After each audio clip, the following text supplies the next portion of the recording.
don't know what it is. I don't know what the fuck is going on. But I think white women started it. It's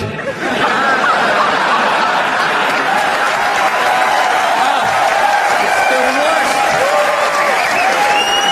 The fucking worst. It's all they do is bitch, moan, and complain. I had no idea how difficult it was to be a white woman in the United States of America. Evidently, it's really difficult.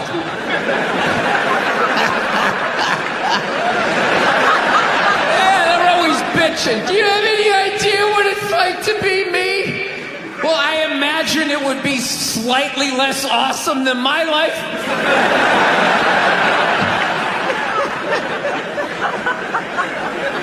What happened to you today, sweetheart? Huh? Did they not chill your rosé? You know?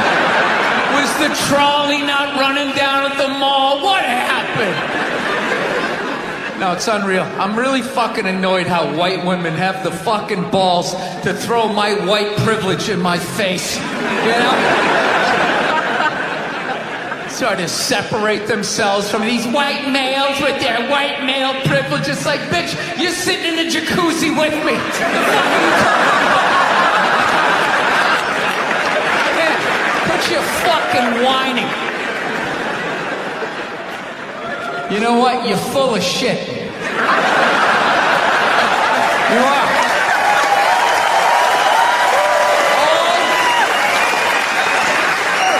All those feminists are full of shit. Because I'm going to tell you right now, someday, there's going to be the first woman president. All right? Which means you don't even know what her fucking platform is, and you automatically cheer. It's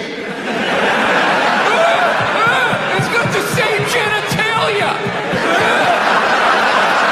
Fucking, I'm telling you, they're not smart people. Feminists, they're not as smart as they're coming off. I'm telling you. Someday, there's gonna be. By the way, this is gonna be my last show ever. By the time this fucking thing comes out. Someday, there's going to be the first female president, which means there's going to be the first male first lady. Right? And you wait. You fucking wait. The first time that dude opens his mouth about some political shit, you watch all these feminists throwing me. You shut the fuck up. You shut the fuck up. It is her time now. It is her time. She was elected, not you. Go pick out some plates, bitch. You are the first lady. No, I took mushrooms back in February for the first time ever. You know?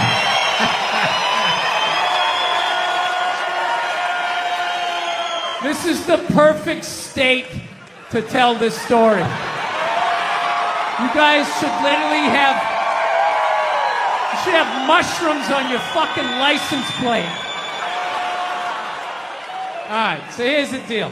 I never fucked with anything like that. I was always a booze guy. I was a booze guy, you know. Alright, relax everybody. I always get nervous when I get white guys going like, yeah, alright, woo, build the wall, okay, I'm fucking around, relax. It's frightening to listen to, but that's what being a guy is. You're not allowed to have emotions. So that's all of that shit comes out when you drink. Do something dumb so I don't feel stupid.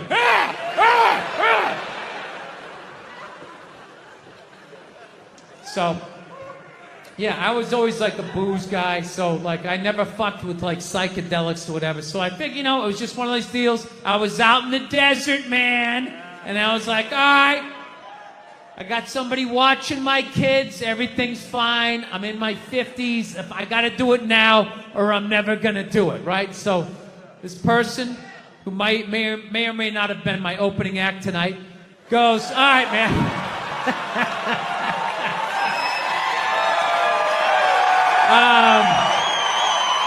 He's a good man. He says to me, he goes, all right, He goes, okay, just, just take like, it's always just like, all right. So, like, how fucked up do you want to get, all right? And there's always like a square, and it's like, okay, don't eat the whole square. Just like bite one corner, lick the other one, and then rub the other one and let it absorb in your face or whatever. So I'm like, all right. He goes, how far into it do you want to go? I go, I just want to trip a little bit, nothing fucking crazy. So he goes, fine. So I ate just a little bit. So I get a little nauseous or whatever. At first it feels like I ate some weed, but then all of a sudden, like, I notice shit that's not alive looks like it's breathing, right? Like the refrigerator looked like it just did a lap around the house. It's kind of... Nothing threatening, It's just like, it needed it, TV started getting bigger. It's looking like it's gonna fall on me. All right? And I was doing fine. I was fine. I was like, I know that TV's not getting bigger. And if it is, I don't give a shit. Go ahead. Spill that pixelation all over me. I don't give a fuck. I know I'm tripping. I'm having fun. I'm giggling. I'm laughing at shit. I'm putting things together, right? And everything is fucking great. And all of a sudden, about an hour in, all of a sudden, this profound sense of loneliness and not feeling loved just washed over me. Yeah, and I was just like, I fucking knew it. Been in a bad mood all day, man. Got in a fight with this girl the other day. You ever meet somebody like within like the first couple of minutes of them meeting you, they feel like they can like sum you up? Just like, what your problem is? You just have like the urge just to take their head and just mush it into whatever they're eating, You ever have crazy thoughts like that? Can you relate on any level? You never have like urges? You ever drive down the street and see like 30 people up on the sidewalk and you just think, right? You don't do it, you just think it. That's what separates the psychos from the functioning psychos. Yeah, psychos, they just do it. All right, that's a good idea. They get the wipers going, they make a day out of it, right? But a rational person, you like think it through. You start going, man, if I just leave my hand right here, nobody knows who I am. I move it 2 degrees over here. I'm on the cover of Newsweek. I'm instantly famous. Right here, no one knows me. Like, hey, Bill, you want to go to the cookout? Maybe you could bring that potato salad you brought last year. It was such a big hit. One of the most horrific scenes we've seen in years. Bodies just strewn about. Amy's gonna be there. She's still asking for you. You should ask her out. No indication he even tried to stop. Seriously, you're getting older. Put your hands on the dashboard. Put them on the dashboard. You have those? All right.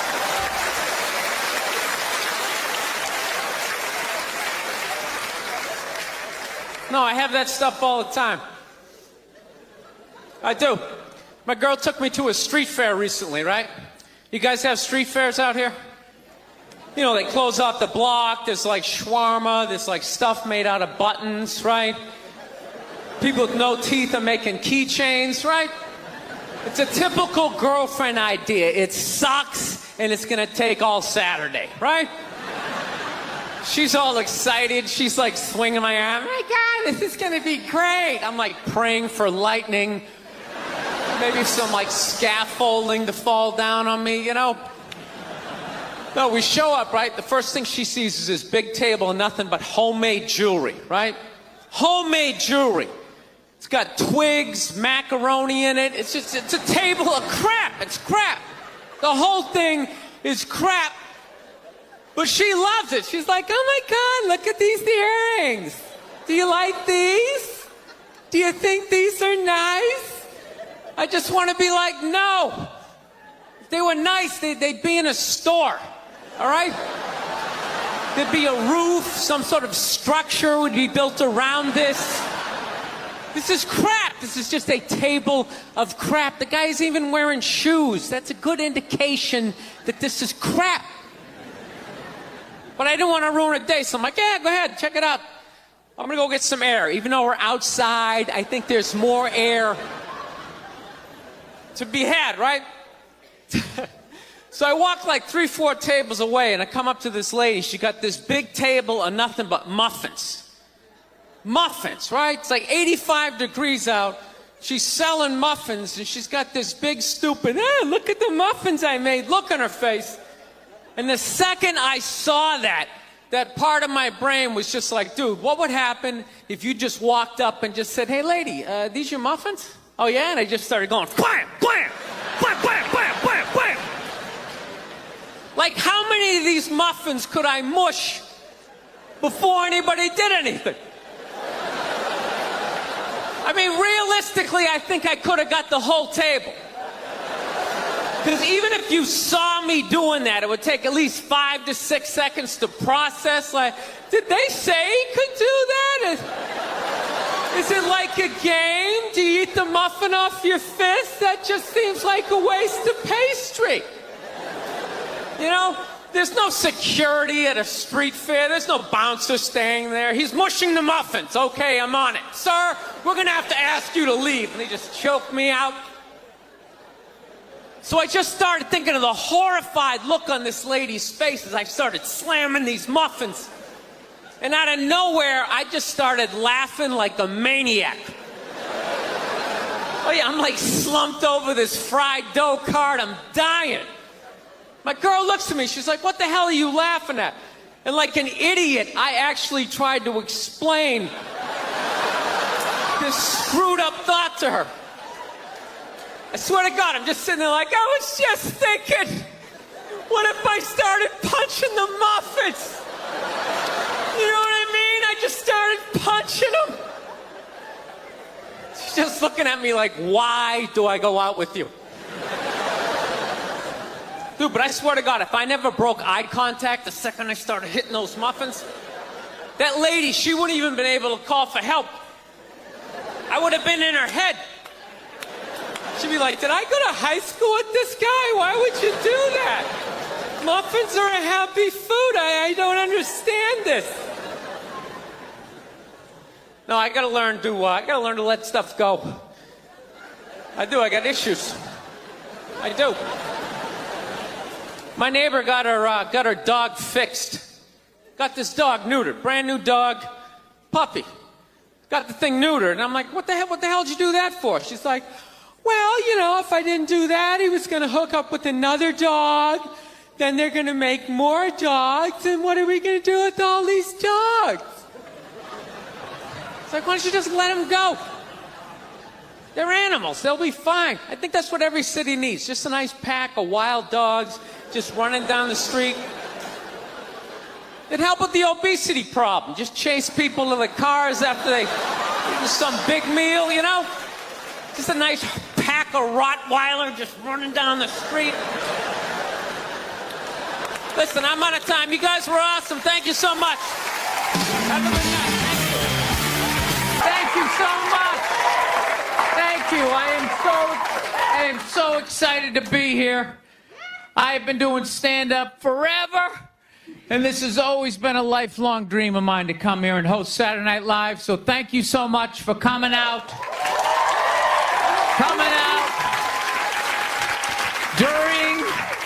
During these difficult times, you guys all look like surgeons with your masks on. Makes me feel comfortable that you're wearing masks. I like people who wear masks. That's good. You're listening to the eggheads, the people we all cheated off of in high school, right? Keep listening to them. And then if you don't wear a mask, that doesn't bug me either, right? Take out your grandparents, you know? Take out your weak cousin with the asthma. I don't care. It's your decision. There's too many people. It's a dream come true. If you're that dumb and you want to kill your own family members, by all means do it. stops you from reproducing.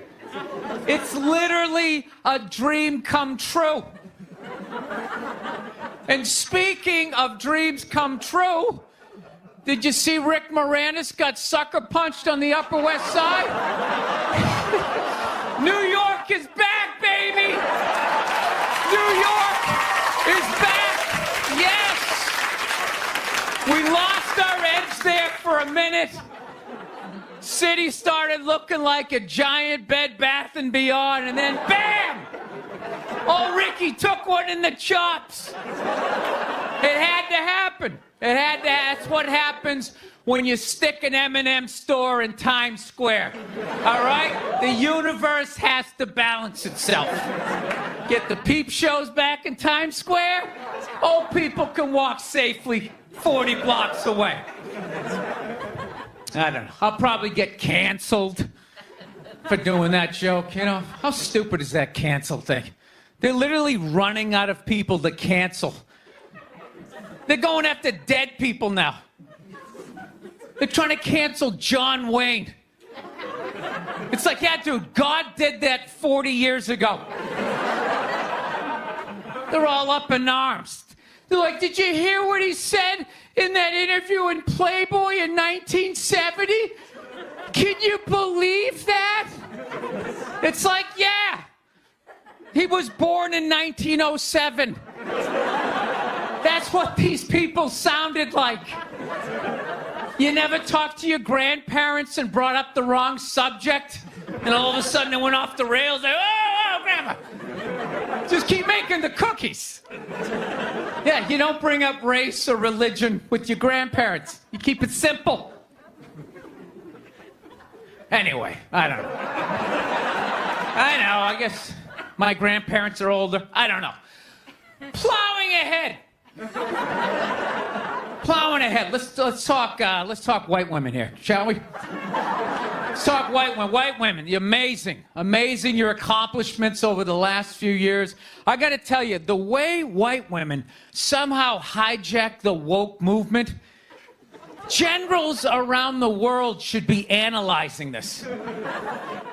Just to refresh your memory, the woke movement was supposed to be about people of color not getting opportunities, the at-bats that they deserved, finally making that happen. And it was about that for about 8 seconds. And then somehow, white women swung their Gucci-booted feet over the fence of oppression and stuck themselves at the front of the line. I don't know how they did it. I've never heard so much complaining in my life from white women. My life is so hard with my SUV and my heated seats. You have no idea what it's like to be me. Trashing white guys. The nerve. Where's the camera? The nerve of you white women.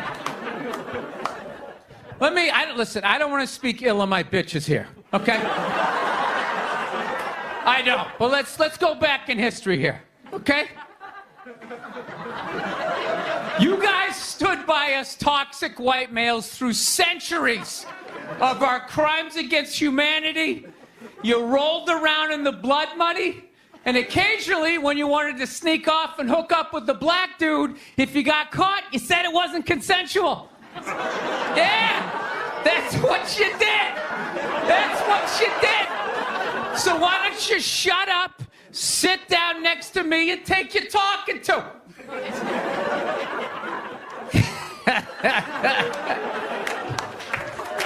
Thank you. So, I haven't been in New York for about a year. You know, I was here last year. I was shooting a movie. Had a great time with Judd Apatow, Pete Davidson, and all the guys.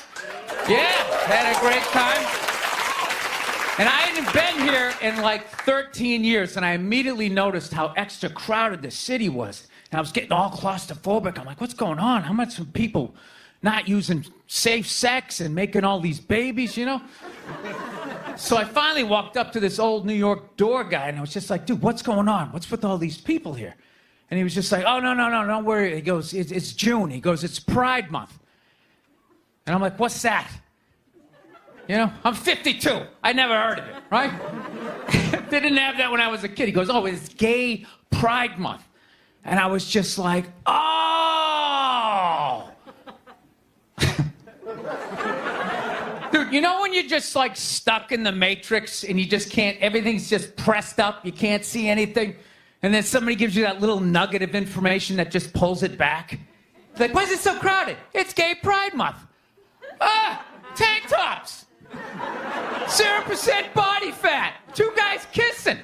Rainbow flags. Ah! I didn't know that. That's what I learned.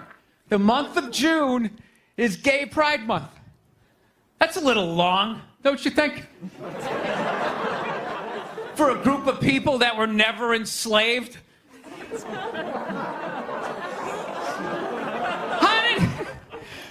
How did they get all of June?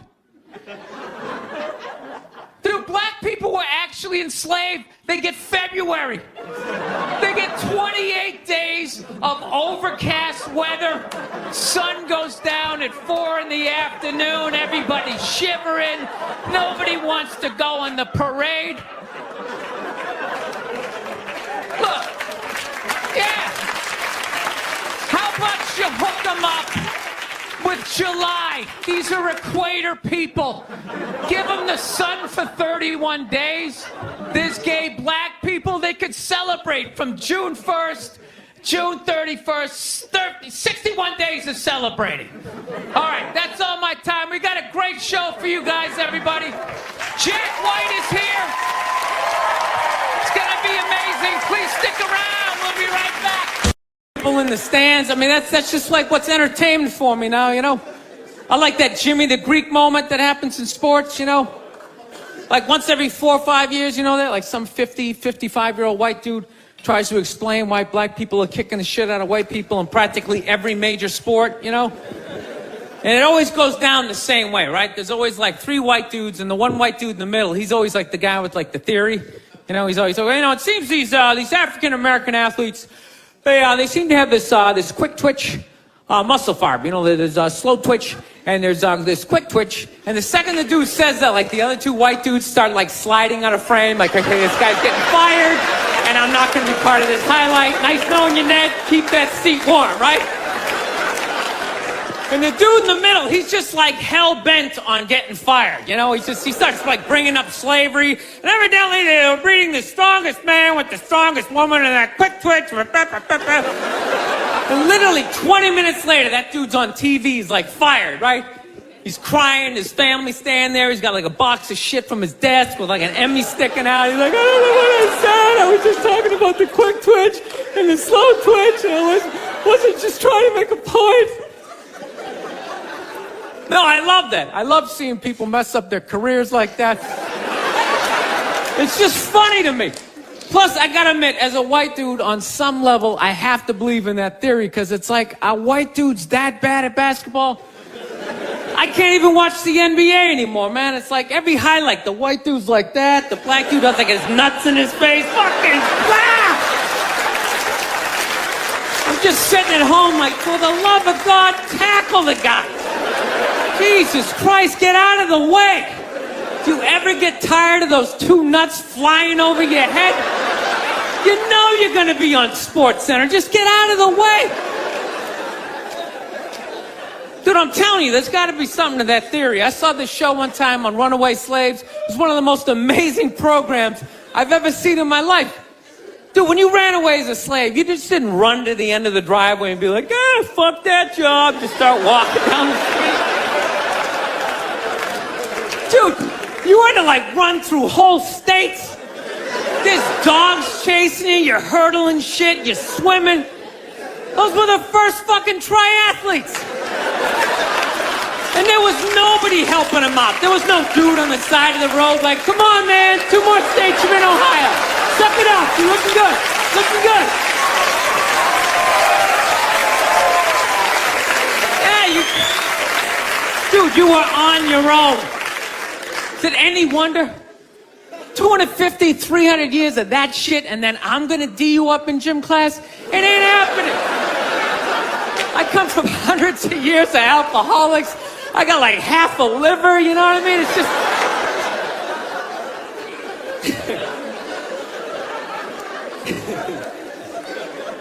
You know what's funny to me about that stuff? You can't even like, you know, I obviously know that theory's crazy, but it's just like, you can't even bring up how well black people are doing in sports. Everybody gets all weird about it, which I don't understand, because it's like a compliment, you know? Like, feel how weird it is right now. You know, I just brought that shit up. I'm saying something good, right? I saw a coach get in trouble for that shit. Like, his team was like 0-6 or something. They just couldn't win, and every week the press was just getting on him more and more and more, right? And the dude, he was just like flustered, and he had like a moment of honesty. They were like, why can't you guys win a game? He's like, oh, you know, I don't know, the offense isn't getting it done, you know, defense, you know, too slow, and it just run out. Tell me, we gotta get some more black guys on this team, because I'm telling you, it's just not. And immediately, everybody's like, what? Everyone started freaking out like they had no idea what this dude was talking about. It's like, are you watching Sports Center? Or do you see the Olympics? Like, I love the 100-meter dash, right? There's always like 9 black dudes and that one token white guy in like lane 8. And I'm just sitting there going, come on, man, one time. Just one time, just win the bronze, just do what you gotta do. The white dude always stays with him till like the first turn, then he like fucking blows out his hammy. Those other 8 black dudes are like, where's that white dude the next Olympics? He's like up in the broadcast booth, his career's over. He's like a commentator. Yeah, it's gonna be a great race. Still can't feel my fucking toes, but I'm telling you. No, I don't get it. It's like a compliment. We're saying you're fast. That's a good thing, right? People start all freaking out. Oh, you're acting like that's all we can do. You're saying we can't be scientists. No, we're not. All we're saying is if there was a race to the microscopes, you fuckers would win. We're just saying that you're fast. You get there first. Your lab coat would be flapping in the wind. I get there like 3 minutes later, all cramped up. Are you looking at bacteria? No, you go first. You just go first. Jesus Christ. That was a Volvo. The guy ran by a Volvo in street shoes. I've never seen that before in my life. No, I get into those arguments all the time. All the time. Friends of mine will be like, well, how come anytime a black athlete does something, they say it's an athletic move. Anytime a white athlete does it, they say it's an intelligent move. And it's like, well, fair enough, man. It just depends on what you're doing. You know what I mean? It's like, you know, if you read a defense, white or black, that's an intelligent move, right? But if you take off from the foul line, jump over 9 other dudes, and throw the shit down, those other 9 guys aren't standing there like, fuck, why didn't I think of that shit? Here I am dribbling around, guys. That's some superhero shit. Shit like a cape flapping in the wind with a big S on your chest.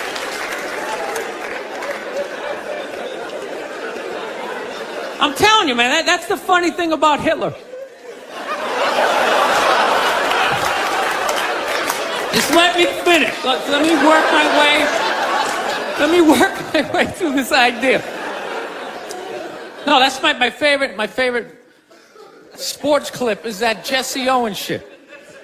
I just love it because their whole angle was fucked up. He made Hitler leave in like the 3rd quarter, right? He's putting down his number 1 finger, just fucking walking out of the stadium. Jesus Christ. Their whole thing was like, we are going to create a superior race. It's like, dude, I think we accidentally already did that. Yeah, we send a select group of people to the gym every day for a couple 100 years. It's paying dividends. They're fucking dunking on us every day. Dude, how quiet was that limo ride home with Hitler? You know what I'm saying? You know he was talking crazy shit when they were on the way there. They were all amped up. We are going to dominate, Sieg Heil, just going off. That whole ride home, they're just sitting there all quiet. You're sitting next to an even angrier than usual Adolf Hitler, trying to make some sort of small talk, like, It is one nice day, isn't it? You know, nice food. I live this fucking isolated life, man. I go on the road, I'm in green rooms, and I just fucking, you know, I'm just by myself all the time. You slowly go fucking crazy. I did a gig recently. I was in Ireland, and I was in the green room by myself, and I went to turn on the light. It was one of those pull switches, and it wound up around itself, looked like a little noose, and I immediately just thought, what if I just stuck my head in there and just turned the lights out, literally and figuratively. Was not thinking about killing myself at all. The second I thought, oh, what if I just fucking did that? And then I looked in the mirror, I caught my eye, and we both laughed.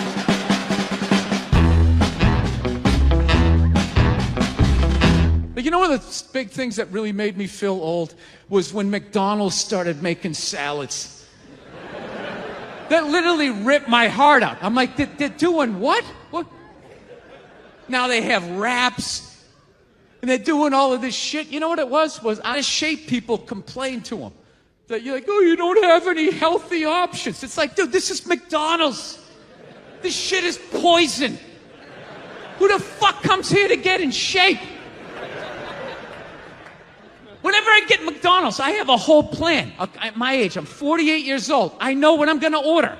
I'm going to go in there. It's going to taste great. 20 minutes later, I'm going to want to kill myself.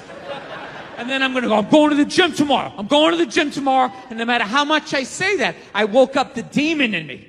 I woke up the demon, and all that grease is just coursing through my veins. And no matter how much I want to go to the gym, there's going to be this other voice going, dude, get an Egg McMuffin. Go down there and get an Egg McMuffin. And I'm going to sit up like the Manchurian Candidate. Okay, we're going to McDonald's. Is my in-shape voice is in the back going, no, what are we doing? Go to the gym. I'm just going to drive right down, right? I know what it is. But somehow, out-of-shape people somehow made them, they're the fucking blame. They had to have more healthy shit because they're the reason why everybody's fat. How come they have to do it? What about Ben and Jerry's? How come they don't have to put a little kale in their ice cream? Why is that? We realized that, I don't know, we always fight about the television, so I'm like, well, what about documentaries? Why don't we just tape something we both like? We both love documentaries. They're fun, right? You watch them, you learn something, you repeat it at a party, people think you read. So I tape, first one I tape is on Elvis Presley. So I sit down, and I'm watching this documentary as a white dude, which is what I am. I'm looking out my white head, watching this white shit. It's coming back into my white eyes, getting whiter by the fucking second. Right? Now my wife, on the other hand, she's black, right? So she starts watching this shit as a black person, right?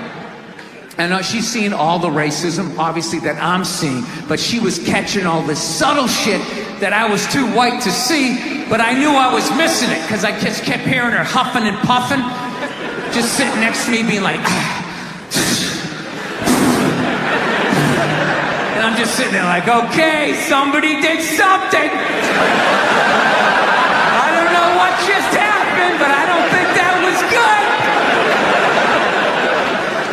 So right when I didn't think it could get any worse, it could get any more uncomfortable between the two of us, this fucking white dude comes on who evidently discovered Elvis.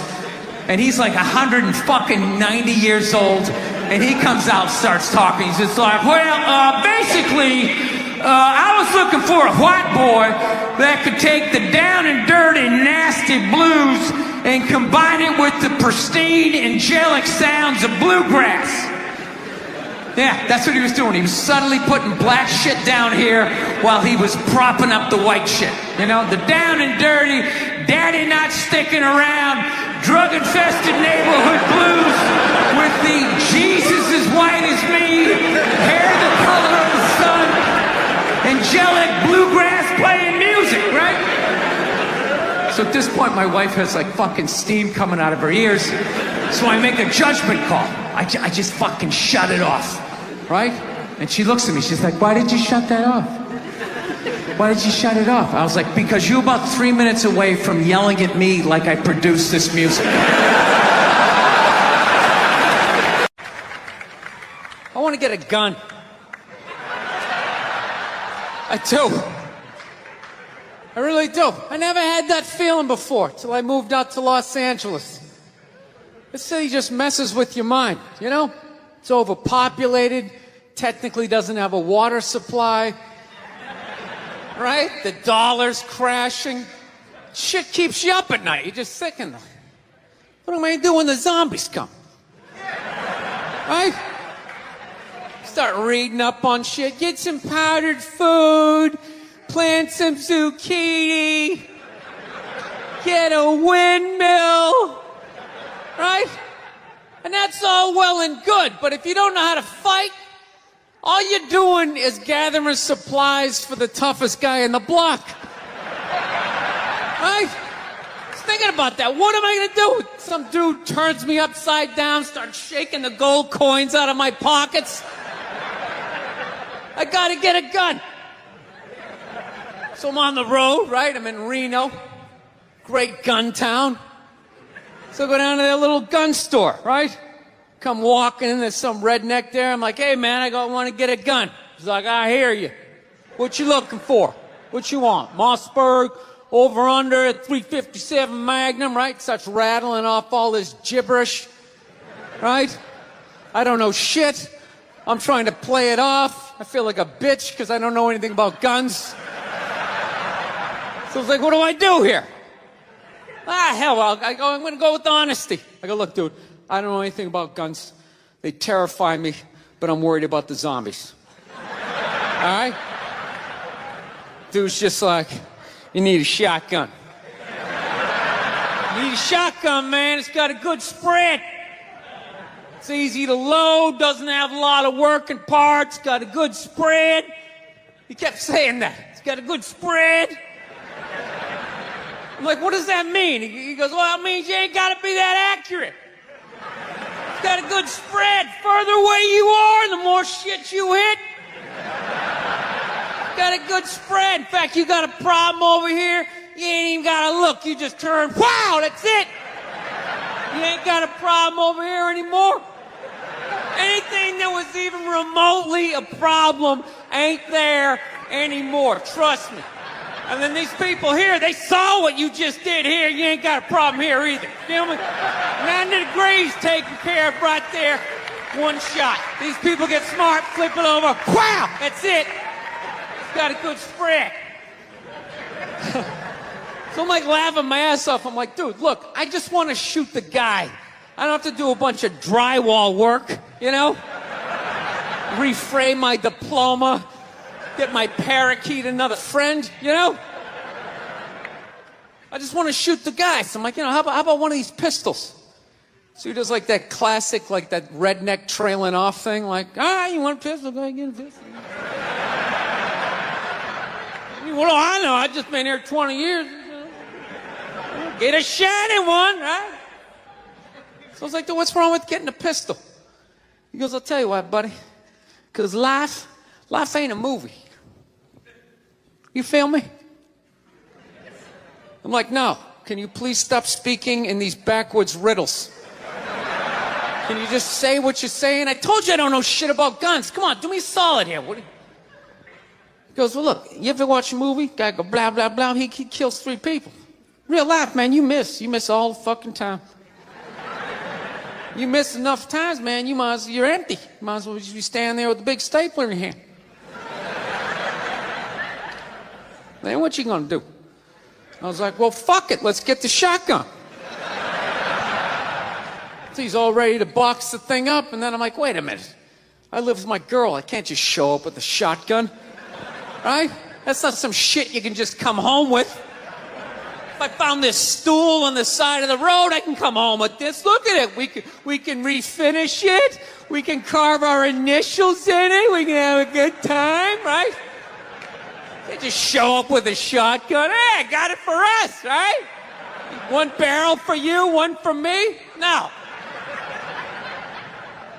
So she kiboshes the whole thing. Till the other night, somebody broke into our car sitting in the driveway. Starts fucking with her head, right? So she starts reading up on guns, you know?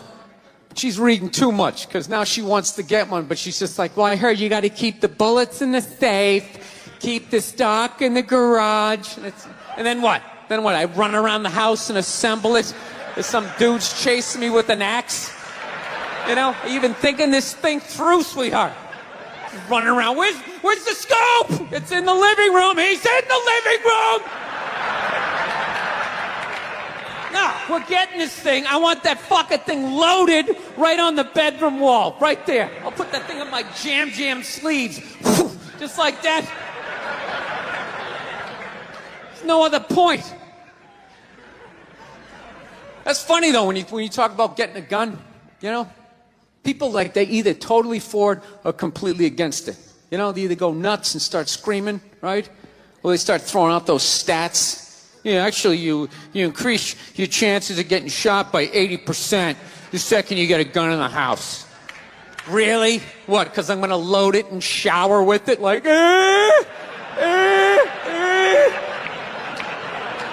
The fuck? I know it's dangerous. You get a pool in your backyard, you immediately increase your odds of drowning in your backyard, right? You couldn't do that before, now you step on a rake, in you go. No, I'm telling you. I don't buy in any of that shit.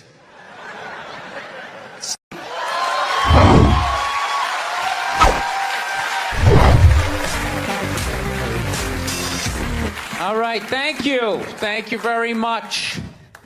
I here from Los Angeles. I live in Hollywood. There's a ton of plastic surgery out there. You know, a lot of people getting like facelifts. I don't know if you guys have those up here, you know, those awful ones where people start to look like, you know, little Filipino, you know. You got a little Filipino? Yeah, 52-year-old white guy. Yeah, that's how. Why would you get a facelift? Can't you look at other facelifts and realize they haven't worked all the bugs out yet? People, if you're thinking about getting a facelift, just do yourself a favor. Just wait it out. Let them practice on other people's faces. You know, didn't we learn anything with hair plugs? Hair plugs don't look half bad now. Saw this commercial the other night. The guy's like, oh, God, I wish I did this 10 years ago. It's like, no, you don't. 10 years ago, when they were stapling ant legs to the top of people's heads, everybody's eyes watering, trying not to look at your hairline. You wish you got hair plugs 10 years ago? Do you wish you got polio 60 years ago? Are you even listening to what you're saying historically? I'm telling you, the facelift, you can't do it, man. Why can't you just be your age? There's nothing wrong with being 50 and looking 50. Like, what would you rather be, 50 and look 50, or be 50 and look like a 28-year-old lizard? That's basically your options, right? I'll tell you what the problem is, you know, is that the facelift is actually a white problem. You know? I've never seen a black guy with a facelift, ever. Other than, like, the Jacksons, but they're all out of their minds, right? But I've never seen a black dude with a facelift, ever. You know why so many Caucasians get facelifts? You know why? Because we don't know anything about lotion. See that? That should have been a bigger laugh, but there's too many white people here. I'll help you out. You can put lotion in other places other than your dick. All right? If you ever wondered why your dick looks brand new, but your face, you're starting to look like an aging pirate, because you need to increase the circumference of the lotion distribution. No, I'm not judging you. I didn't put lotion on my face the first 33 years of my life. Never put it on. The one night I was hanging out with this black girl, right? And a couple times during the night, she took it out, put it on her elbows, problem areas. I thought she had like a rash or something. Like, what, do you got like poison ivy? She goes, no, you get like a little ashy. I went, ashy? She goes, dry skin. I went, oh. I guess that kind of offended her. It's like, oh. She's like, well, white people get ashy too. I was like, yeah, you know, I don't think we do. I've been alive for 33 years. No one has ever said, hey, Bill, you're looking a little ashy. I never even heard that word until you said it. She's like, you're an idiot. Stick out your arm. So I stick out my arm. She just goes, it's like pastry flakes flying off. Track marks. She's like, you see that? That's ashy. I was, oh, all right. Thought I just got itchy in the winter. See, that's why you got to hang out with everybody. Right there. Oh, there's too much. Seriously. There's too much information in the world. And every group of people misses just a little bit. Like white people totally missed the lotion seminar. I don't know where we were on that one. We missed that shit the way black people missed the whole register your weapons summit, right? Just never got, really? You're gonna groan that? I'm the only guy who's seen 17 rappers get busted for that shit? Every time I see it, it just blows my mind. It's like, what, do you just want to make an album over the phone? Why would you do that? Is that like the new auto-tune? No, it breaks my heart. Every time I see it, I just think, God, if he just had one white friend. One white friend in his entourage. The dude would have been standing there all dried out, itching like, dude, is that thing registered? Dude, are you serious? That's like 3 to 5 mandatory. Get that the fuck out of there. So, thank you.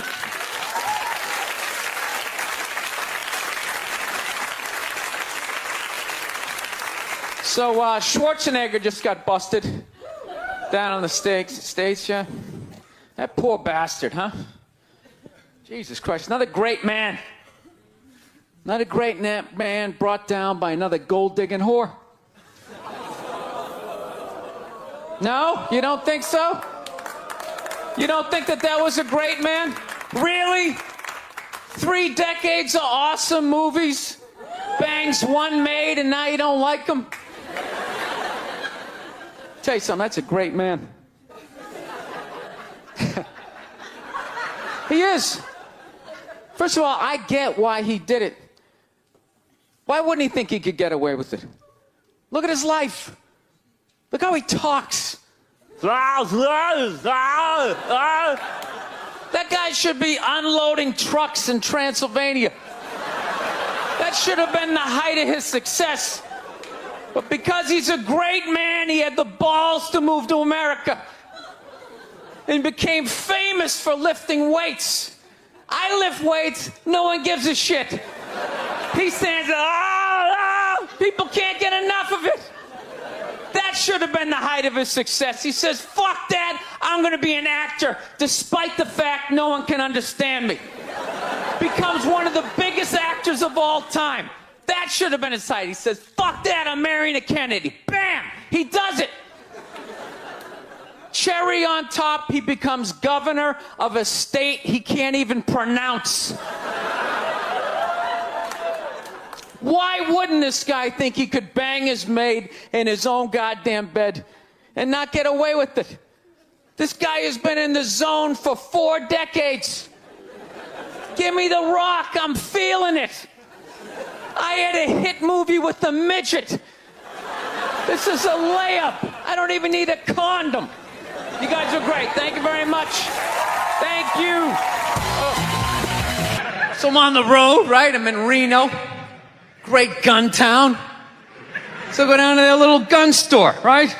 Come walking in, there's some redneck there. I'm like, hey man, I want to get a gun. He's like, I hear you. What you looking for? What you want? Mossberg, over under, 357 Magnum, right? Starts rattling off all this gibberish, right? I don't know shit. I'm trying to play it off. I feel like a bitch because I don't know anything about guns. So I was like, what do I do here? Hell, I'm going to go with honesty. I go, look, dude, I don't know anything about guns.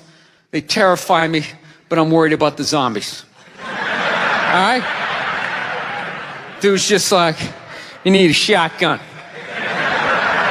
You need a shotgun, man. It's got a good spread. It's easy to load, doesn't have a lot of working parts, got a good spread. He kept saying that. It's got a good spread.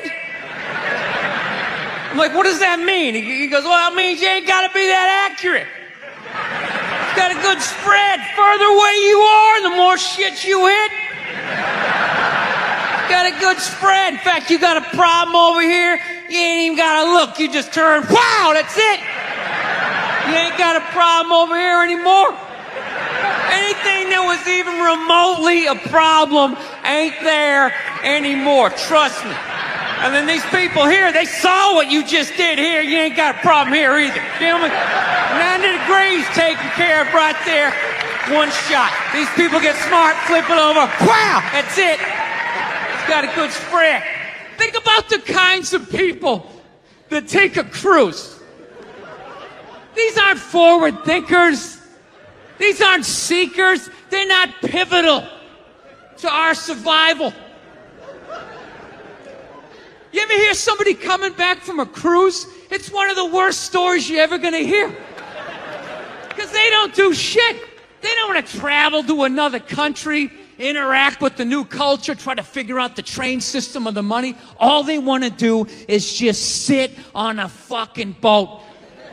Just drinking, that's all they want to do. Right? Worst story you'll ever hear. Hey, how was your cruise? Oh, it was great. I was fucking laying there. There was a DJ over here on the 1 and the 2 wooka wooka thing, right? And then they had this chocolate fountain. It was like a fountain, but it was chocolate. And you stuck the toothpick in the food, and you stuck it in the chocolate, and you stuck it in your mouth. And you'd be like, I want another drink. And they bring it all, you drink it, it dribbles down, and it gathers in your navel, and you punch yourself, you get in your mouth. And every day around noon, we'd line up for lunch. What's for lunch? We don't know. We don't make decisions. Whatever they give us.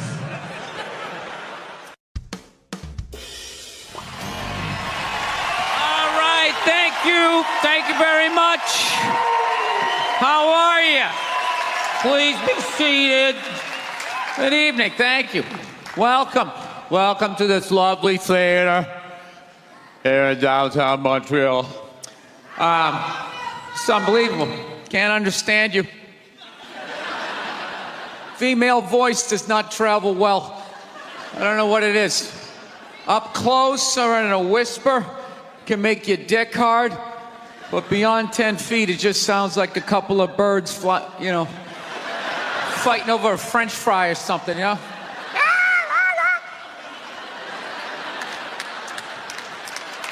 There you go. That's how we start. Somebody's coming out of the gate. I'm sick of Obama's wife. Yeah. Just running her. This isn't some Democrat, Republican shit. This is just in general. Just running her yap. It's just like, shut up. You know? You weren't elected. You know, your husband isn't running a lemonade stand. He's running the country. No, generally speaking, first ladies, they've been out of line for a good 25, 30 years.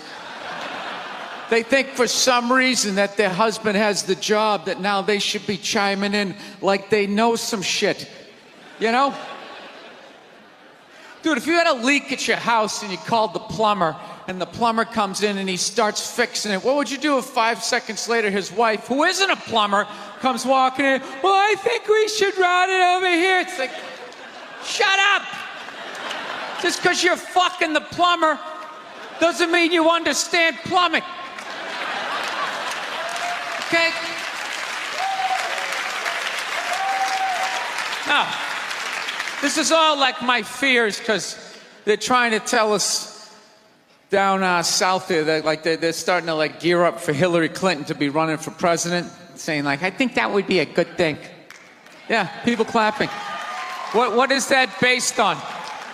Based on what? I don't get how she became a senator. That's shocking to you? She went from never holding political office to immediately being a senator. Why? Because she was fucking the president? Should Tom Brady's wife be the next quarterback of the Rams? Does he have some sort of magical powers? Like you suck at sports? I couldn't throw it all. And then he fucked me and I just picked up this ball and I was just lacing it in there. It was incredible.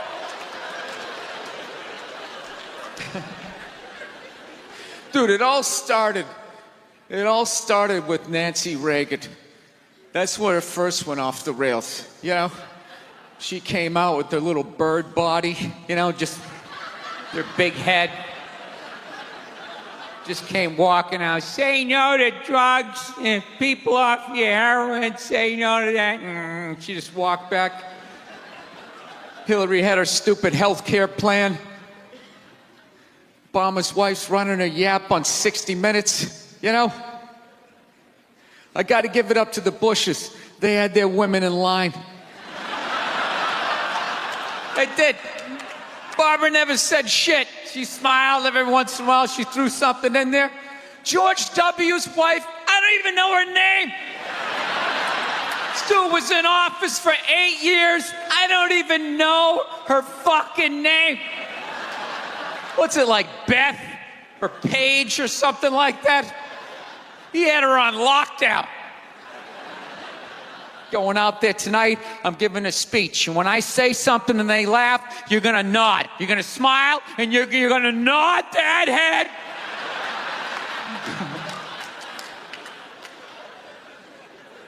Is this how it's going to be? Really? Do you think like me saying this is somehow going to affect? She's still going to win. Listen, let me ask you this question. Do you think that a woman being president is going to affect anything? Do you? Oh, do you? What are they going to do? What are they going to do? What the fuck is she going to do? Do you know what the president makes? The president makes $400,000 a year. That's it. He's supposed to keep bankers in line that get like $100 million bonuses. I'll tell you, if you really want, nothing's going to change, okay? Black, white, dick, or clam. It doesn't make a bit of difference. Nothing is going to change until somebody's got the balls to start a group, go over the wall of one of these gated communities, and you start slitting some throats. And not just random throats, the right throats. You got to climb up a tree, be up there with your scope, knowing that in 11 fucking minutes your life is going to end, right? And take out many of those people as you can. Yeah. Other than that, it's just going to be a pair of tits saying the same shit to you. I'm staying in a hotel, everybody.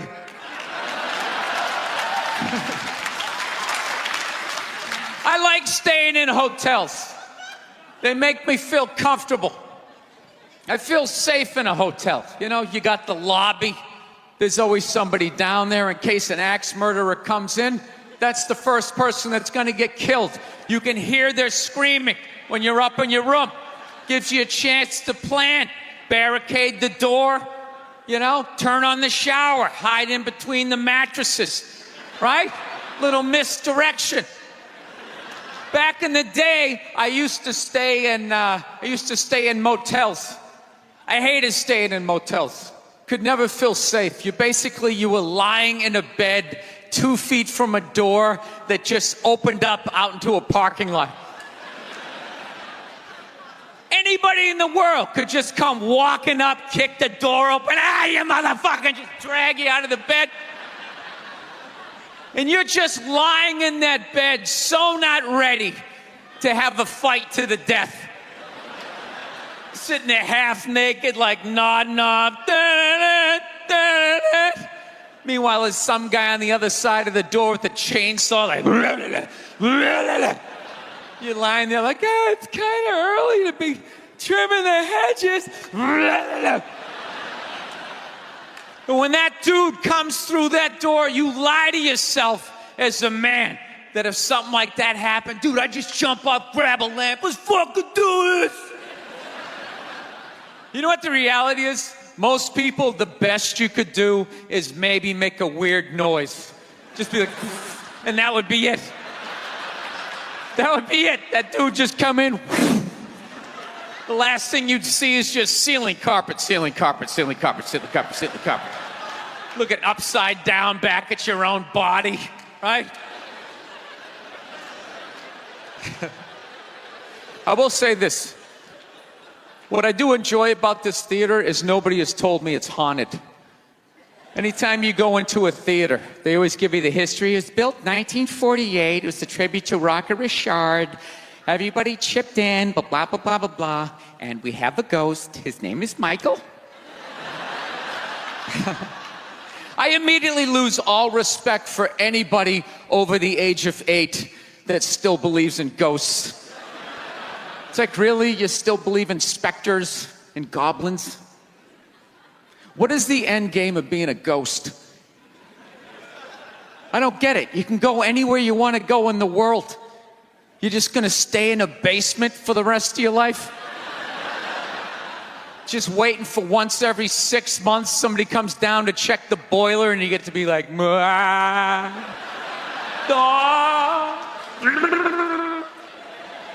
wouldn't you go somewhere? Dude, I'd fly right to Washington, D.C., fly right into the CIA building, just start sitting in on meetings like, these guys are out of their fucking minds. Fly to the Super Bowl, go right into the huddle. I always wondered what they talked about. Southman, I had a real weird experience last time I came down here. I was in Nashville, right? Sort of an awkward social situation, right? I'm sitting at this bar. There's this white dude sitting like 2 stools away. I don't know him. He doesn't know me. And that Terrell Owens story was in like sports news. So I try to make conversation. I'm like, man, look at this guy. This guy just signed a $40 million contract. He's already bitching, man. How much money do you need to make? And the dude looks at me. He's like, you know what I say? And then he looked over his shoulder, which I now know is the telltale sign that the N-word is coming. And it's coming hard. Oh yeah, it's not going to be pronounced with the A, it's going to be with the R. And he hit the R, he like stuck the landing. It was like a dismount. Klan members high-fiving in the background, like doing the wave. Just out of nowhere. So now, immediately, I'm looking over my shoulder like, dude, what the hell are you doing? You know what I mean? I'm waiting for like this hail of black fists to come raining down on top of me. I hate when people do stuff like that. That dude made me part of like a potential ass kicking that I had nothing to do with. You don't do shit like that. He just had that word, hot potato, just threw it in my lap. Trying to pass it down to the next white dude. I hate when people do that, man. You know, it's like, dude, feel me out first. Ask some questions. Do you like to fish? Have you ever fucked your sister, right? I start rattling off answers, then you go old school. You give me a pamphlet, you tell me about your militia. Don't just dive into it. That dude was one of the angriest people I ever met. I should have known that word was coming, because he was just watching Terrell, right? And anytime I would bring up, look at man, that guy's talking trash, he would just like flip out. He won't shut up! You know, those people get like so mad they're not even looking at you. Their eyes are up. You just shut up and play the game! You know what's funny? I don't even like Terrell, but now I love the guy. Because every time I see him talking trash, I know this idiot in Nashville is just losing his mind, like kicking over his kitchen TV. Shut the fuck up!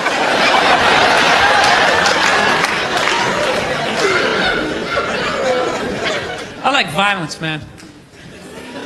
I am. Not like when it happens to me or if I see it live. I like watching it on TV, you know? Watching people, you know, get attacked by animals. Just get blasted in the face or something, you know? Like, I'm a huge sports fan. You know my favorite, like, moment of, like, the last year was in sports? That Detroit Piston, Indiana Pacer bench clearing brawl. Wasn't that great? That was one of the greatest things I've ever seen. I was so confused when I watched ESPN that night. They were like, that was absolutely disgraceful. Basketball fans, they just must be it. I'm sitting there looking like, I'm a basketball fan. I loved it. I thoroughly enjoyed watching out-of-shape civilians get the shit kicked out of them by professional athletes. It was fascinating. And I think as sports fans, we kind of had it coming, right? Because how many times you gone to a game, right? You got a little too drunk. You started screaming at some dude on the field who could clearly kick the shit out of you, right? If you saw him in the parking lot, you'd be like, hey, can you sign my stamp collection? I think you're awesome. You get in the game, you're all drunk. You're like, you suck, buddy!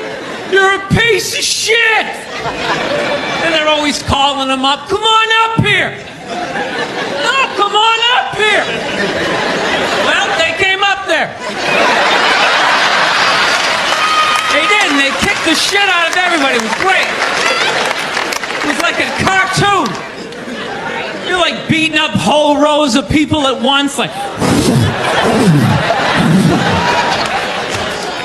I loved every second. I love how Ron Artest punched the wrong guy. Wasn't that great? He taught that dude a valuable lesson in life. When shit goes down, you don't just stand there like you're watching a movie like, wow, it's coming right at me. Must be in 3D or something. That was a 5'6", 110-pound white dude had an angry 6'10" black dude running right at him. That had to have been in his top 3 nightmares all time. Right behind getting his dick cut off and being lit on fire. And he just stood there. He's like trying to explain himself. Well, I still have the liquid in my cup, so there's no way I could have. It's an idiot. I'm not saying these people are right, and I'm not saying that I'm right. I know I'm a fucking moron, you know? But that Duck Dynasty guy, I know what he said was wrong, but I don't get the shock. He said that homophobic stuff, and people are like, can you believe? Yeah, I totally can believe it. If I was in Vegas, I would have put 90% of my shit on that he was going to say it. I'd give him a 10% benefit of the doubt, just in case. Are you seriously shocked some redneck with a beard down to his dick, sitting in a boat in the middle of a swamp, shooting varmints? Like, what did you think he thought? Did you think he had, like, some progressive ideas on same-sex marriage? Yeah. Didn't he think exactly what you thought? He thought, you know? I think all of that shit comes from the church. They just fucking brainwash you. You know? You come down, don't clap. I don't read. Follow someone else. I'm telling you. They brainwash you. Coming to the church, your brain's all empty. They just fill it up like a jelly donut. Just brainwash you. Say what we say when we say it. Say it again, then you can go home to your toys. All right, I'll say it. I'll say it again. Now can I go home to my toys? Right? And you repeat everything they say. The good, the bad, and the fucking horrific. They stick a star in your forehead. You're a big boy. The big people like me. You get on with your life. Yeah, I grew up in a very, angry time. You know, you were afraid of your dad's dad. I've talked about this shit before, but I'm still working through it, so just bear with me. You just were fucking... Yeah, I love seeing kids nowadays loving their dad. Dad, what's Dad? Want to go play, Dad? Let's go ride bikes, Dad! Dad! Yeah, when I was a kid, I was like, Dad, fuck, Dad! Fuck! Run! Open a window! Mom, what did you see in that? Fucking lunatic, right? It was absolute fucking lunacy. And not just my house. I love my parents, but it was just the time. Everybody was fucking crazy. You were afraid, and people could put their hands on you, and other people's dads could hit you. And then you come home, oh, what the fuck did you do? I'll fucking hit you first. I'm just nuts. Teachers would grab you, dig their nails into your fucking neck. She'd come home. Well, she wouldn't have done that unless something fucking happened, right? It was all of that shit. Yeah, me and my siblings, we all beat the shit out of each other, you know?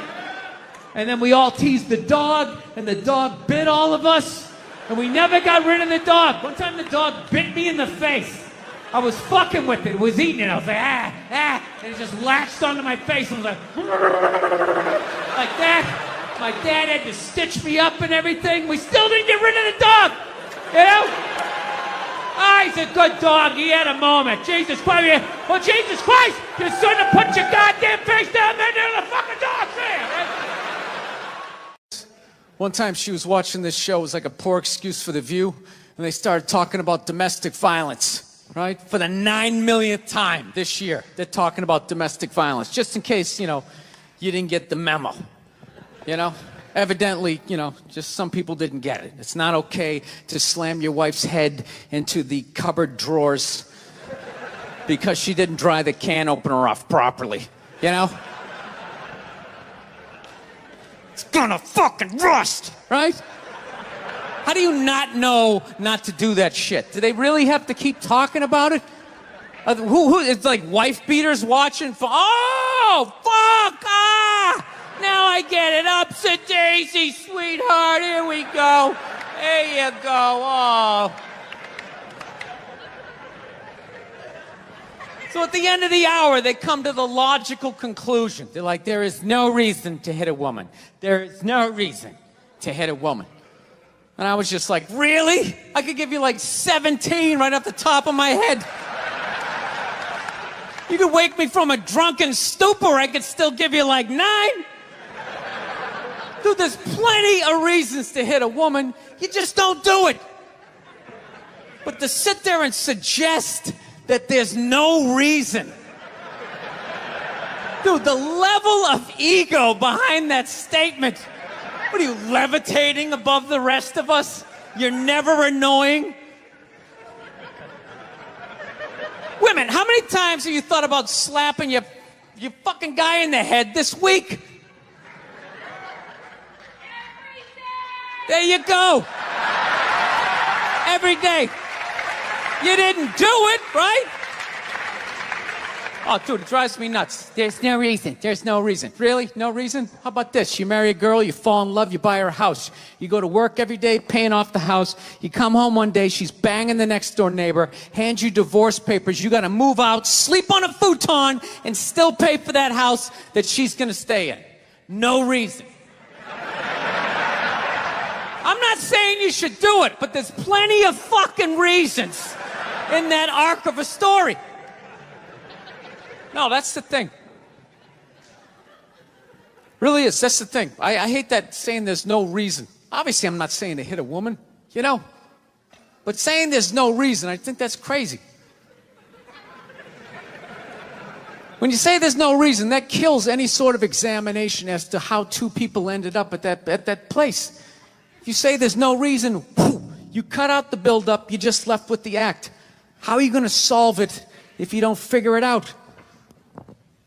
Look how awkward it is in here right now. I said you shouldn't hit a woman. I'm just saying, how come you can't ask questions? You can only ask questions about what the guy did. You can never ask about the woman. Why is that? Why is that? What is that? What does answer him right mean? What does that mean? Are you the idiot who got up halfway through the special during the bit and you're like walking around like I'm not fucking taping a special here? What's wrong with you? What's wrong with you? Fucking had to ignore all of that and now you're gonna like yell out? And not only that, yell something that makes no fucking sense whatsoever? Answer him! Answer him! Every fucking special I do, there's always one. Always right down the fucking middle. Talking about hitting women, sweetheart. And I think you just added another reason. Jesus fucking Christ. I love this. I'm not even in a relationship with her, and she's fucking nagging me.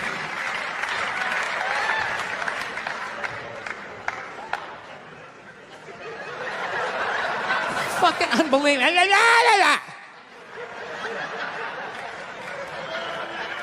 Look, I understand hitting a woman's a bad thing, okay? Well, how come you can't fucking ask questions? I just don't understand. Like, if I get bit by a rattlesnake, wouldn't you guys have some questions?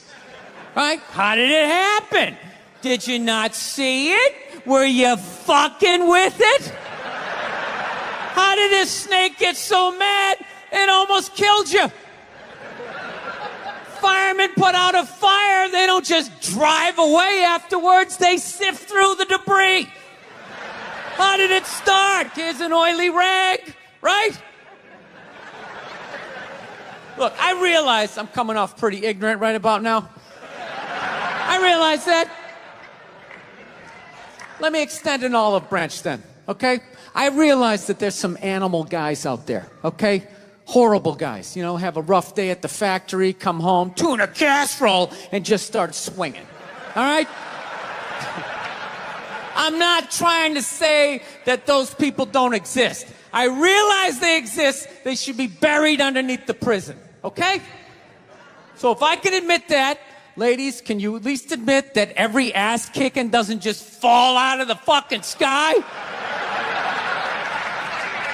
Really? Even hockey has 2 minutes for instigating, right? They understand that some back and forth happened before that shit, you know?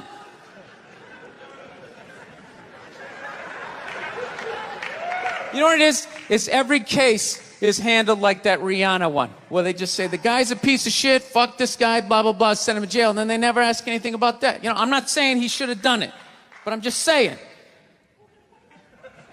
Just saying, dude, in your heart of hearts, what do you think was going down before that happened? You think she was just sitting there going, oh my God, Baskin Robbins, you want to get some ice cream? You fucking...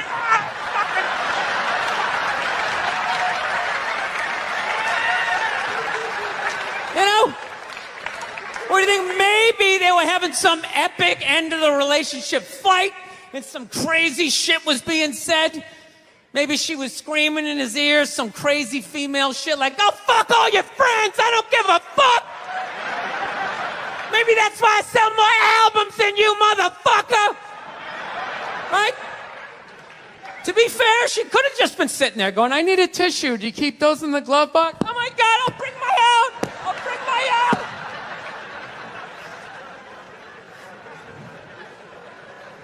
Now, fuck that, because you know what it is? They never address how women argue, which I think is a core of a lot of that shit. You know? And I got to tell you something, man. Like, I never knew how women argued. But after 20 years of losing every significant battle in a relationship, I finally figured out how they argued. And I'm going to tell you something. I'm starting to turn this franchise around. I have begun a winning tradition. This is how they argue, as far as I can tell. All right? If they're right, they argue the point. And they stay on point and make sure you stay on point until you're down on your knees, apologizing, begging for forgiveness. All right? No problem with that. Totally respect it. But here's the thing. If they're wrong, they go rogue. They go off-road. They start thinking of shit you're sensitive about. Maybe you don't get along with your dad. And in their head, they just start concocting this evil statement. Totally designed, this desperate Hail Mary attempt to make you so fucking mad, you just call him a cunt. That's what it is. And cunt trumps all the bullshit they did to start the argument. Now it's not about that. Well, that's no reason to call me a cunt. And then that's it. You're in this room now, right?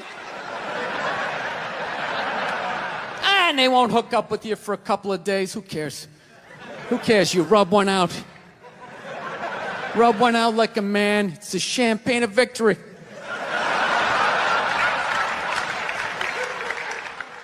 You know why so many Caucasians need facelifts? Because we don't know about lotion. See that? Only half of you laughed. That should have been everybody.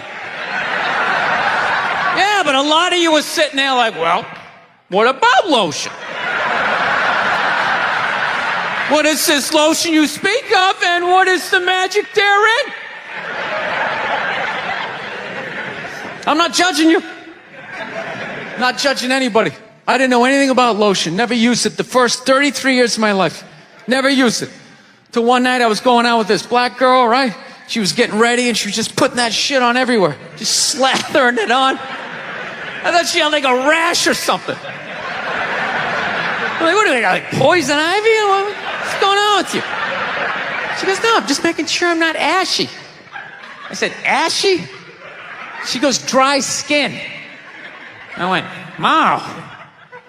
I guess I freaked her out a little bit because I was like, wow. She's like, well, white people get ashy too. I was like, yeah, you know, I don't think we do.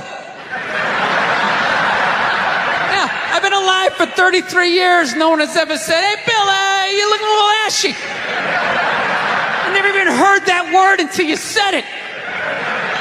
She's like, you're an idiot. Stick out your arm. So I stick out my arm, and ever so gently, she just drags her nails down. This smoke starts coming up. It's like pastry flakes flying off, track marks. She's signing her name.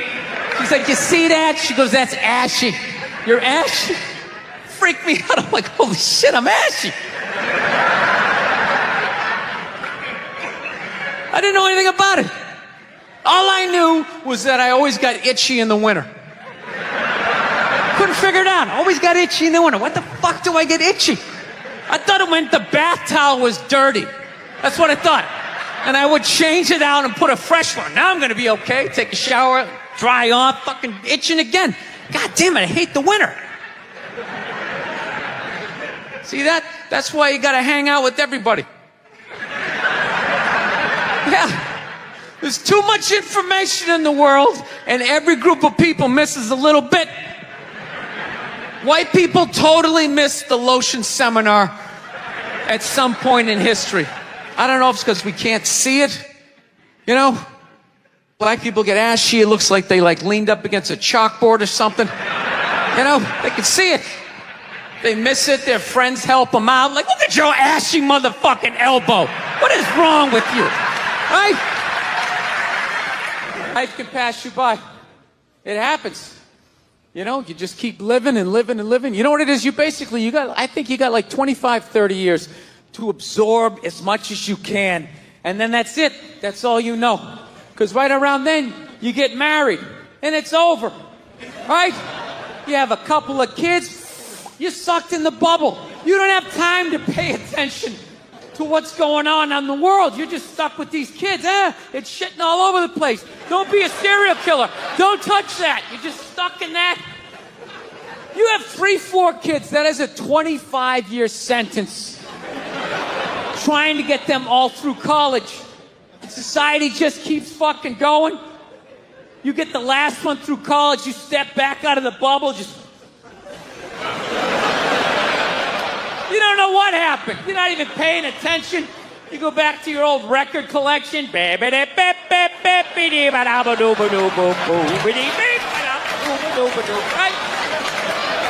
Someone sticks a mic in your face, you're gonna get in trouble. Yeah. It's one of the sad things about life. You get old and it passes you by. I feel it passing me by. I'm 46 years old. I don't even have kids, but I can't keep up anymore. Like I had a college kid coming up, and I was like, man, I gotta figure out what these kids are into, man. I was 24 when a senior was born. I gotta figure out what these dudes are into. So I guess they were into like DJ music or some shit. So I'm like, all right, I'll watch some of this. You know? So I have like a reference or two. I don't want to be that old comic coming to the gig being like, what's up with this Monica Lewinsky? Is this crazy? I mean, this Y2K. I mean, is my stylist gonna work? I don't know. So I put this shit on. Dude, I lasted 90 seconds. 90 seconds. I was open-minded. All right, put it on. 90 seconds later, I'm like this old man. This isn't music. Now, when I was a kid, you dressed like a woman and you sung about the devil. Now that was music.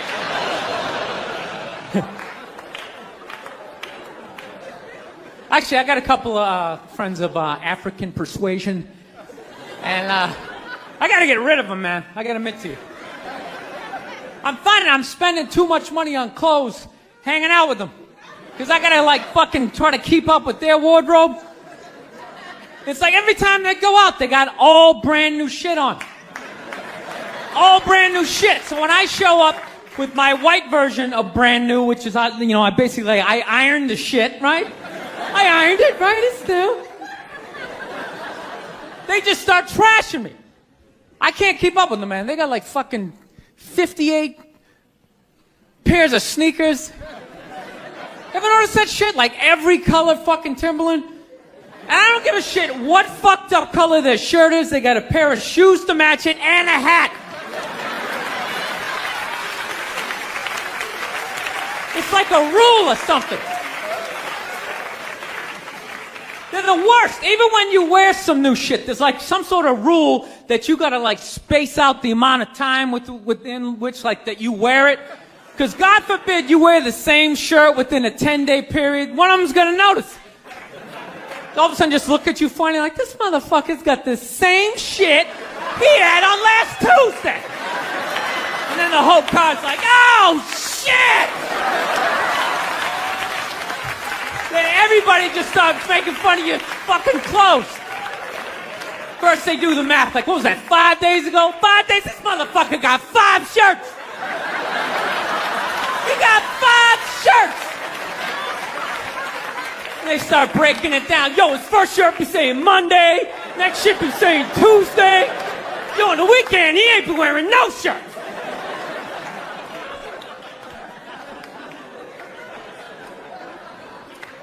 I'll tell you, it's actually funny. You know what? That's actually how I judge black guys now. When I first came to the city, like, all black people scared me. No, I was like the typical white dude from like the suburbs, you know what I mean? Had no frame of reference, you know? So my only frame of reference with black people was like, remember those early 90s gangster rap videos? Throw the fucking LA riots in there, man. It was fucking horrible PR. I'm watching the videos. Oh, he's got a nice car. He's got all the women, and he's still fucking mad. These black dudes are never happy. But after 10 years of living in the city, this is how I narrow it down. Whether a black dude scares me or not. Black dudes with dirty sneakers scare the fucking shit out of me. No. I figured out in my head, because I know from hanging out with them, that's the last shit that they're gonna let go. The immediate shit that they have on. So I think, you know, if his sneakers are fucked up, that means his life is fucked up. Every time he leaves his building, the whole neighborhood, oh, shit! Everyone starts making fun of him. He's on the train in a bad mood. I kind of have this howdy-doody, kind of mug-me kind of face. I'm not saying something's gonna happen. I'm just saying, I'm paying attention.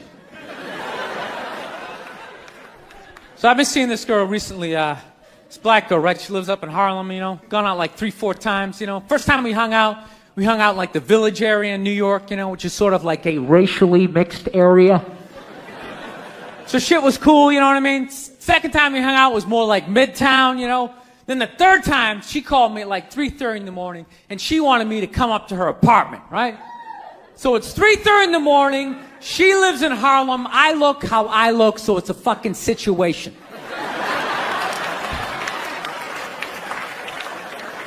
Yeah, because you know the deal, right? Basically, a white dude feels comfortable up to about like 98th, 99th Street, you know what I'm saying? The second the streets start getting into like triple digits, like 100, 101st Street, start getting like a little asthma, like, ah, fuck, it's starting to get a little high up here. You feel that little tightness in your chest? Can you feel that? 106th Street, you're like leaning on shit, like, dude, where'd all the cabs go? How come there's no taxis up here? Dude, what's a bodega? I don't know what that is. Let's get the fuck out of here. So I'm praying to God she's going to tell me to take the subway, get off at like 105th Street, 103rd, you know, which is like the first stop in Harlem where I can still look over my shoulder and see like all the white people like disappearing over the horizon, you know? But she goes, no, man, you want to get on the Uptown 2-3 train, you want to get off at 125th Street. I'm like, God, fuck, 125th Street. Jesus Christ, that's like right in the middle of everything. I'm going to be surrounded on all four sides. I can't fucking do this.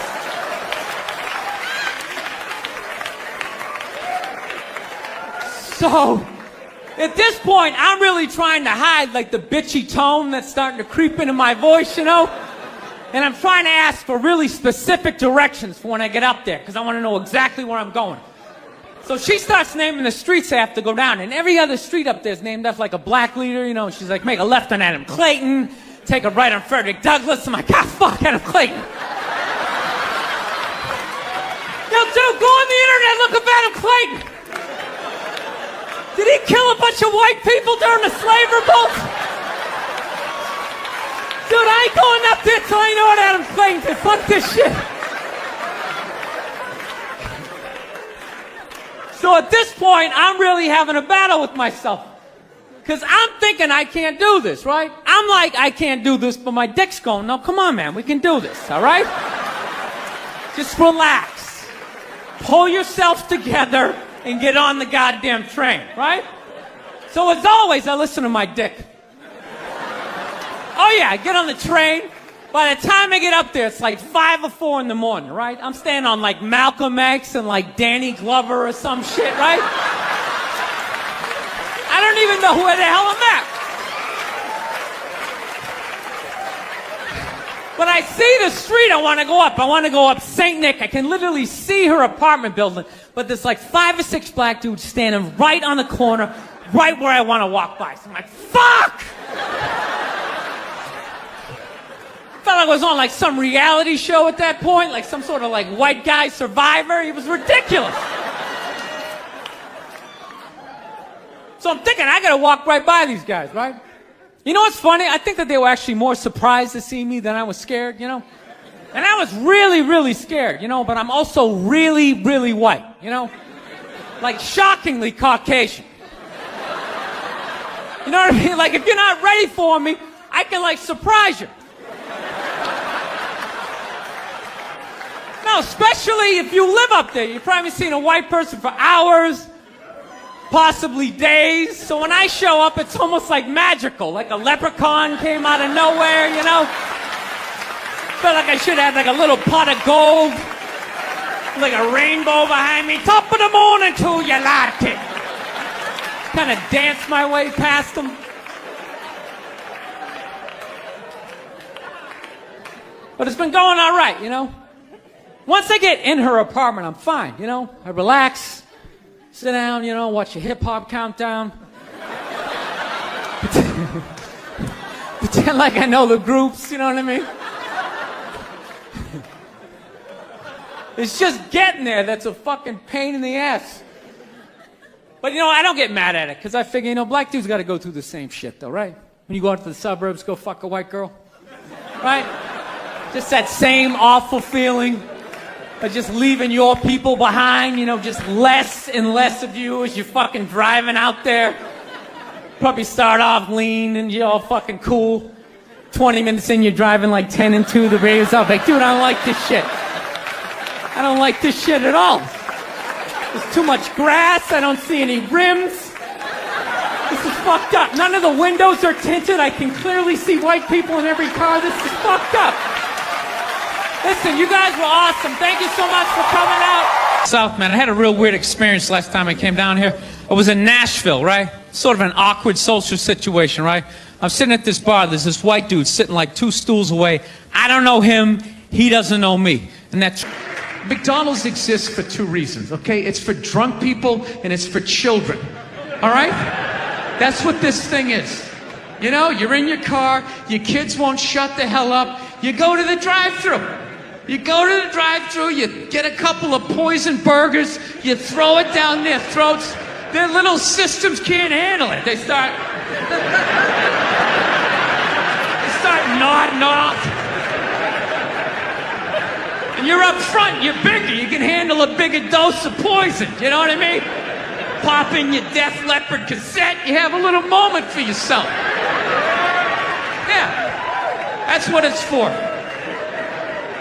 It's for your kids, and it's for drunk people. Like, how many times have you driven out to a bar going, I'm just gonna have one, all of a sudden you had like 11, right? And you're hammered, and you're thinking, but you're responsible. You're drunk, but you're responsible. You're like, God damn it, I drove my car here tonight. God damn it, I'm driving it home, all right? I'm not gonna burden this place of business by taking up a parking space in this completely empty parking lot for the next 6 hours. Now, I am not advocating drinking and driving, but I will tell you, there's nothing better than when all your friends and family know you're hammered. There's nothing better than that walk to the car. It's incredible. Women are screaming, people tearing at your clothes. You feel like you're in the Beatles. Oh my God, no! Stop! And you're like, no autographs! I'm sorry, I have to go! I'll be back! Get him off me!